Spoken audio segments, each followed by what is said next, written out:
It was an ordinary Tuesday morning, or so I thought, until a sudden and unshakable gut feeling gripped me. As someone who is introverted, intuitive, and highly sensitive, I've always trusted my instincts.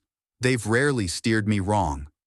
That day, they guided me to our favorite coffee shop, a quaint place my wife Abby and I frequented together. She was supposed to be at work, so seeing her there was the last thing on my mind. But life has a way of unraveling plans in unexpected and painful ways. When I stepped into the coffee shop, the hum of espresso machines and chatter faded into the background as I spotted her. Abby, my wife of 7 years, was seated in a dimly lit corner. She wasn't alone. Sitting across from her, intimately close, was Steve, our neighbor and her best friend's husband. My stomach dropped. A tidal wave of emotions consumed me: rage, betrayal, heartbreak, all at once. The sight of her fingers intertwined with his was unbearable. Without a word, I turned on my heel and left, my hands trembling as I reached for my phone. I called my brother Tom, my voice cracking with anger and pain.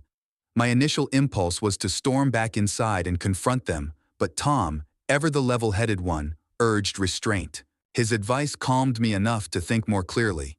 If I was going to act, it would need to be measured, deliberate, and unforgettable. Following Tom's advice, I re-entered the coffee shop, but this time, with a plan. I slid into a nearby booth, my heart pounding as I discreetly positioned myself to capture the evidence I needed. Abby and Steve, oblivious to my presence, remained engrossed in their intimate exchange.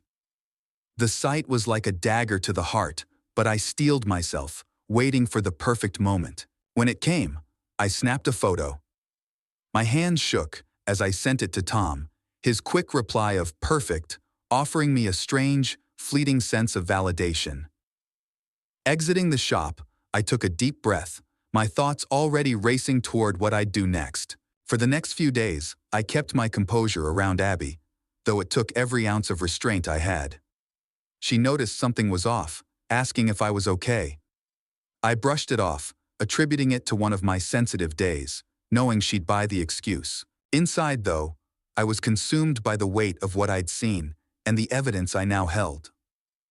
Tom and I began crafting a plan, a form of revenge that would be both public and impossible for Abby and Steve to ignore. It was Tom's idea to use a digital billboard. At first, I thought he was joking, but he was serious. The more I considered it, the more appealing it became. If Abby and Steve had made a mockery of our marriage in secret, why not expose their betrayal for the world to see? We designed a simple slide that mimicked an engagement announcement, but with a damning twist. The image I had taken of Abby and Steve was front and center, accompanied by the message, "Congratulations on your new relationship. Love, Dave." The billboard went live on a Friday evening, strategically placed in a bustling part of the city, right next to popular restaurants and shops. To ensure maximum visibility, I paid extra for prime-time slots. To witness the fallout firsthand, Tom and I planned a dinner with Abby and her friend Emily at a steakhouse conveniently located across from the billboard. Seated at the table, I kept my composure as Abby's attention drifted to the glowing screen outside. Her curious glances quickly turned into frozen disbelief. Her face went pale as realization set in. Emily noticed Abby's discomfort and asked if she was okay. Before long, Abby excused herself to the bathroom, clearly shaken. Tom and I exchanged glances, and I could see satisfaction flicker across his face. Emily, still unaware of the billboard's content, followed Abby to check on her. While they were gone, Tom filled Emily in on what had happened. She was shocked, not just by Abby's infidelity, but also by the boldness of our revenge. In the bathroom, Emily confirmed Abby's worst fears, showing her a photo of the billboard that a friend had sent her. Abby's humiliation was complete. The rest of the evening was a blur. Emily took Abby home, leaving Tom and me to settle the bill. Back at the house, I prepared the couch for Abby and retreated to the bedroom, locking the door. I needed space to process, space to breathe, and space to sleep, though even that eluded me. By the next morning, news of the billboard had spread across the city. Social media was ablaze with photos and commentary. The betrayal, now a public spectacle, had taken on a life of its own. Abby tried to apologize, but her words fell on deaf ears. I wasn't ready to forgive, not when the pain was still so raw. As the weekend unfolded, the billboard became the talk of the town. People stopped to snap photos and share them online, each post amplifying the humiliation Abby and Steve now faced.